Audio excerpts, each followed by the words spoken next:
Headline के प्रायोजक है BMH के मसाले, अच्छी सेहत के लिए जरूर, जो है स्वाद में भर। नमस्कार, आप देख रहे हैं बिहार न्यूज और इस वक्त के खबरों के साथ मैं हूं आकांक्षा। बढ़ते अब खबरों की ओर।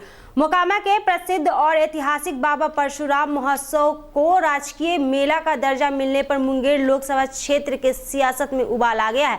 मुंगेर लोकसभा क्षेत्र के निर्दलीय उम्मीदवार डॉक्टर राजेश कुमार रत्नागर ने बिहार के मुख्यमंत्री नीतीश कुमार को इस कदम के लिए हार्दिक बधाई देते हुए चुनाव के वक्त इस फैसले के लिए जमकर तंज भी कसा है। मोकामा में मीडिया से मुखातिब डॉक्टर राजेश कुमार रत्नागर ने सीएम से पूछा है कि इस ऐतिहासिक महोत्सव को 15 साल से क्यों नहीं राजकीय मेला का दर्जा दिया गया है। बिहार कैबिनेट से मोकामा के बाबा परशुराम महोत्सव को राजकीय मेला दर्जा मिलने पर मैं मुख्यमंत्री जी को हार्दिक बधाई देता हूं।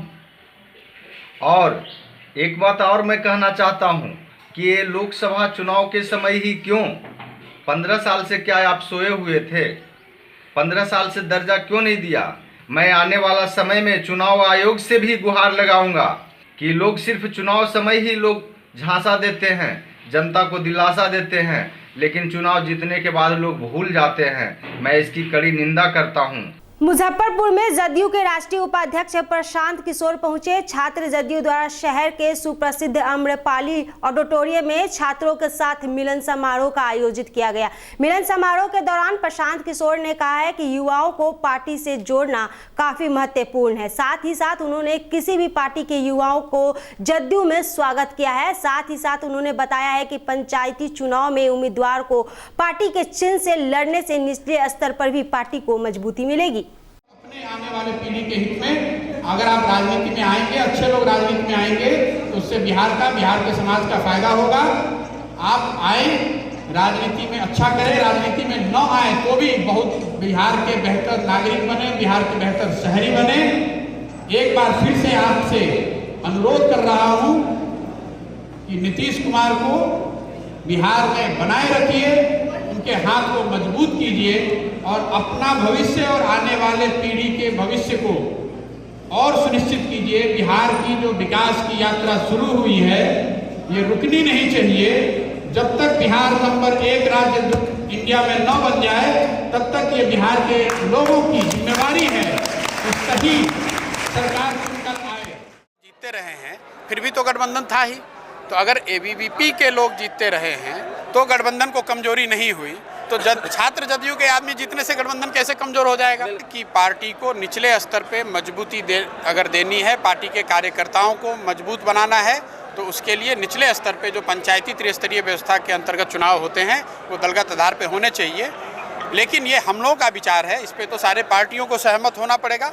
अभी चुनाव 3 साल दूर हैं, उससे पहले लोकसभा का चुनाव है, फिर विधानसभा का चुनाव होगा। पार्टी का मत ये है, नीतीश जी का मत ये है कि कार्यकर्ताओं को मजबूत करने के लिए, उनको और एम्पावर करने के लिए पंचायती त्रिस्तरीय व्यवस्था में राजनीतिक दल जो हैं वो अपने अपने सिंबल पे अगर चुनाव लड़ेंगे तो उससे राजनीतिक कार्यकर्ताओं की शक्ति बढ़ेगी और ग्रासरूट से एक राजनीतिक नेतृत्व को खड़ा करने की कल्चर की शुरुआत होगी। बगहा शहर के रेलवे स्टेशन स्थित होटल विशाल इंटरनेशनल के सभा कक्ष में जीविका बगहा 2 द्वारा अवधारणा और प्रबंधन को लेकर 3 दिवसीय प्रशिक्षण का आयोजन किया गया। प्रशिक्षण का शुभारंभ वंदना गायन से किया गया। प्रशिक्षण की अध्यक्षता प्रभारी प्रखंड परियोजना प्रबंधक ब्रजेश यादव ने किया। वहीं प्रशिक्षण में 2500 पंचायत की तमाम दीदियां उपस्थित रहीं। प्रशिक्षण में समूह का संचालन, समूह की देखरेख, सही ढंग से रहने, बैंक से जुड़ाव, बीमा कराने तथा तमाम सरकारी योजनाओं से जुड़ने से संबंधित विशेष जानकारी दी गई। यहाँ पर सभी पूरे 2500 पंचायत से बगहा प्रखंड के सभी लोग आए हुए हैं प्रशिक्षण के लिए। इनमें समूह के अवधारणा और प्रबंधन पर प्रशिक्षण दिया जा रहा है। इसमें सभी को बताया जाएगा कैसे समूहों को संचालन किया जाए, कैसे समूह का सही से देख रेख किया जाए, कैसे से उनको दीदी को उनको सही से रहने का, सही से बैंक से जुड़ाव करने का, उनके बीमा करवाने का, उनको सरकारी योजनाओं से जुड़ाव करवाने का, इस सब पर विस्तार पूर्वक उनको बताया जाएगा। उनको एक अपने हक के लिए कैसे वो आगे बढ़ेंगे इस पर विस्तार पूर्वक बताया जाएगा। अभी तक यहाँ 3000 से ज़्यादा समूहों का निर्माण किया जा चुका है। 189 से ज़्यादा ग्राम संगठन का निर्माण किया जा चुका है। 4 संकुल संघ का निर्माण किया जा चुका है। और ये अच्छा है कि इस यहाँ के जो भी दीदी हैं जो बहुत बढ़ चढ़ के हिस्सा लेती हैं और अपने कार्यों को पूरी ईमानदारी पूर्वक से कर रही हैं, इसी क्षेत्र में और बेहतर प्रयास के लिए प्रशिक्षण प्रदान किया जा रहा है। या उनको अपना छोटे छोटे रोजगार कर पाएंगे। ये सभी रोजगार से उनको भविष्य में कोई भी किसी के आगे हाथ पसरने की जरूरत नहीं पड़ेगी। एक आत्म बल बनेगा, आत्म स्वयं सहायता करने का एक उनमें शक्ति आएगी, आत्मनिर्भर बनेगी, और यही हम लोग का लक्ष्य है। ये लक्ष्य को हम लोग पूरा करेंगे। मुजफ्फरपुर के नगर थाना क्षेत्र के सरैयागंज टावर चौक पर एक ऑटो चालक ने सवारी बैठाने को लेकर दूसरे ऑटो चालक के साथ नोकझोंक किया, जिसके दरमियान एक सवारी के सर पर गहरा वार किया, जिसके कारण सवारी खून से लथपथ हो गया। नगर थाना के अपने हिरासत में लेकर पूछताछ कर रही है।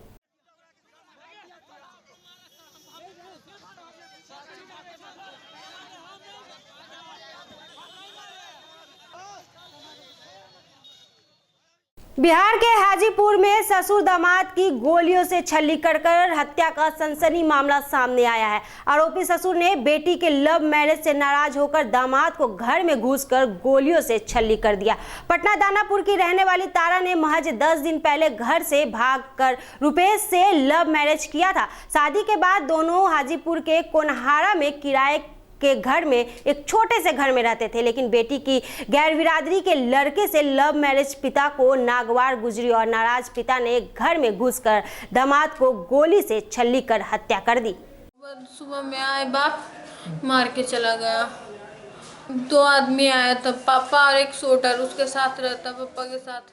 लड़की ने बताया कि उसके पिताजी मतलब यानी कि ससुर ने दामाद की हत्या कर दी है, और जो है कि कुछ दिन पहले 25 तारीख को ये लोग अपना शादी किए थे। वो धमकी लगातार दे रहे थे कि नहीं अब शादी मत करो। तो अभी जो है कि आज जो है कि लगभग 5-6 बजे के बीच में उनके ससुर ने अपने दामाद की सोई अवस्था में आकर के हत्या कर दी है। कितनी गोली मारी गई? एग्जैक्ट अभी 3 खोखा बरामद किया गया है। बेगूसराय में अवैध शराब की तस्करी थमने का नाम नहीं ले रही है। इस कड़ी में देर रात रतनपुर थाना पुलिस ने वाहन जांच के दौरान एक पिकअप समेत 70 कार्टून विदेशी शराब जब्त किया है। साथ ही 2 शराब तस्करों को भी गिरफ्तार किया है। दरअसल रतनपुरा थाना पुलिस शहर के जीडी कॉलेज के निकट गश्ती कर रही थी। इसी दौरान पुलिस की गाड़ी को देख पिकअप तेजी गति से भागने लगा, जिसे पुलिस ने खदेड़ कर पकड़ा। पिकअप से पुलिस ने 70 कार्टून शराब के साथ नीतीश कुमार और बंटी कुमार को गिरफ्तार किया है। पुलिस ने बताया है कि तस्कर हरपुर गांव से शराब को लेकर शहर में डिलीवरी देने जा रहा था। इसी दौरान पुलिस ने पकड़ लिया। बरामद शराब की कीमत 7 लाख रुपए बताई जा रही है।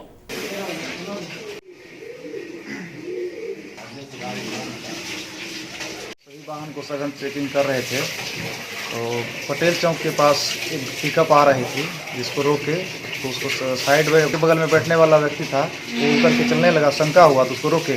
फिर पीछे से चेक किए तो कार्टून दिखा, उसमें रॉयल स्टैग का था। पीछे ये लाया, जब्त करके 70 कार्टून था। उत्तर बिहार की लाइफ लाइन के रूप में देश भर में प्रसिद्ध ऐतिहासिक राजेंद्र सेतु का अस्तित्व अब खतरे में है। बिहार पुलिस के कपितय पुलिस अधिकारियों की लूट खसोट की प्रवृत्ति के कारण इस सेतु से भारी और ओवरलोडेड वाहनों का परिचालन बदस्तूर कायम है। उल्लेखनीय है कि 5 साल पूर्व रोड क्रॉस गाटर में आई तकनीकी खामियों की वजह से रेलवे ने राजेंद्र पुल पर 16 टन से अधिक वजनी वाहनों के परिचालन पर प्रतिबंध कर दिया था, लेकिन रेलवे के इस आदेश की चिंदी उड़ रही है। स्थानीय पुलिस की मिली भगत से प्रतिदिन हजारों ओवरलोडेड वाहनों का परिचालन कायम है। ओवरलोड बंद करो, बंद करो, बंद करो, ओवरलोड बंद करो, बंद करो, बंद करो। राजेंद्र सेतु हमारे मोकामा की धरोहर है, जिसको प्रथम राष्ट्रपति राजेंद्र प्रसाद ने बनाया, और आज इसकी ये दुर्गति है 5 साल से कि इससे सैकड़ों या लाखों वाहन चल रही है, जो कि ओवरलोड ही जाती है। 14 चक्का से 18 चक्का, इस पर रोक लगाया गया है कि 16 टन से अधिक वाहन नहीं चलेगी, लेकिन इसमें 100 टन से भी ज़्यादा की गाड़ी चल रही है। कुछ न कुछ घटना घट रही है। पूरे बिहार में अकेला लाइफ लाइन ये चालू है, लेकिन इसका भी स्थिति बहुत जर्जर है। ये गाड़ी रोज जाम लगी रहती है, पुल पर हजारों वाहन रुकी रहती है, जिससे कि ये कभी भी ध्वस्त हो सकता है। नालंदा थाना पुलिस ने प्रेम प्रसंग में अगवा कर हत्या किए जाने के मामले का खुलासा करते हुए करीब 2.5 माह बाद सारे थाना इलाके के जिराइन नदी से दफनाए गए छात्र के नर कंकाल को बरामद किया है। इस हत्या के मामले में पुलिस ने एक दंपति को गिरफ्तार कर लिया है। नालंदा थाना के थाना अध्यक्ष शशि रंजन कुमार ने बताया कि पिछले 22 दिसंबर को कपसरी गाँव में अपने बुआ के घर आए युवक सागर कुमार के गुमशुदगी का मामला दर्ज किया गया था। अनुसंधान के क्रम में पता चला कि युवक की हत्या के बाद उसके मोबाइल को हत्यारा अपने साथ ले चला गया था। उस मोबाइल को इतने दिनों तक बंद रखने के बाद 3 दिन पूर्व उस मोबाइल में अपना सिम कार्ड लगाकर चालू किया। इसके बाद पुलिस ने उसे धर दबोचा। पुलिस ने जब उससे कड़ाई से पूछताछ किया तो उसने अपना जुर्म कबूल करते हुए हत्या का कारण उसकी पत्नी से सागर से अवैध संबंध के कारण हत्या किए जाने की बात बताई है। को भी पकड़ा गया, उसने स्वीकार किया और बॉडी को बरामद कराया। मामला इसमें प्रेम प्रसंग का है। भागलपुर के मधुसूदनपुर थाना क्षेत्र के भतोरिया गांव का है, जहां आज 2 समुदाय के बीच एक बड़ी घटना होने से डीएसपी राजवंश सिंह और थाना अध्यक्ष मनीष कुमार ने अपनी सूझबूझ से घटना को रोक दिया। आपको बता दें कि पिछले करीब 6 दिन पहले एक समुदाय के कुछ लोगों ने अपने एक नाबालिग बच्चे के साथ दूसरे समुदाय के एक बुजुर्ग पर दुष्कर्म करने का आरोप लगाया था। उस समय भी दोनों समुदाय के बीच इस मामले को लेकर तनाव काफी बढ़ गया था। हालांकि पुलिस ने त्वरित कार्रवाई करते हुए आरोपी को गिरफ्तार कर जेल भेज दिया है। साथ ही दोनों समुदाय के बुद्धिजीवियों की मदद से पुलिस इलाके में शांति बहाल करने में सफल रही है। में एक अपराध हुआ था तो आदमी जेल चला गया, उसी बात का तनाव था। बार बार समझाया जा रहा है, लेकिन कुछ लोग बच्चों के झगड़े को फिर इसको बड़ा बनाने की कोशिश किए। तो थाना अध्यक्ष के बयान पर कोई बड़ी हिंसा, कोई बड़ी बात नहीं थी, फिर भी थाना अध्यक्ष के बयान पर हम लोग दोनों पक्ष के लोगों पर एफआईआर कर रहे हैं और निरोधात्मक कार्रवाई की जाएगी। पुलिस यहाँ कैंप करेगी। राजधानी पटना आयकर विभाग के छापेमारी की गई। बताया जाता है कि ये छापेमारी ग्रामीण कार्य विभाग के एग्जीक्यूटिव इंजीनियर मुरलीधर प्रसाद, जो कि नालंदा के हिलसा में कार्यरत है। फिलहाल आयकर विभाग के अधिकारी दस्तावेज से संबंधित पूरे मामले की जानकारी में लगे हुए हैं। बेगूसराय में ट्रैक्टर की ठोकर से 6 साल की बच्ची की मौत हो गई है। घटना से नाराज लोगों ने शव के साथ NH 28 को जाम कर हंगामा किया। घटना बरौनी थाना क्षेत्र के पिपरा पटेल चौक की है। बताया जाता है कि समस्तीपुर जिला की रहने वाली सुमित्रा देवी अपनी 6 साल की पुत्री अंजलि कुमारी के साथ नोनपुर मायके आई थी। मायके से वापस जाने के लिए वह पटेल चौक पहुंची। इस दौरान NH पार करने के दौरान तेज रफ्तार ट्रैक्टर ने उसे कुचल दिया, जिससे बच्ची की मौत हो गई। घटना से नाराज लोगों ने मुआवजे की मांग और लगातार हो रहे हादसे पर रोक लगाने के लिए डिवाइडर की मांग को लेकर NH 28 को जाम कर दिया। जाम की सूचना पर बरौनी BDO, CO और बरौनी थाना पुलिस मौके पर पहुंचकर लोगों को समझा बुझाकर शांत कराया।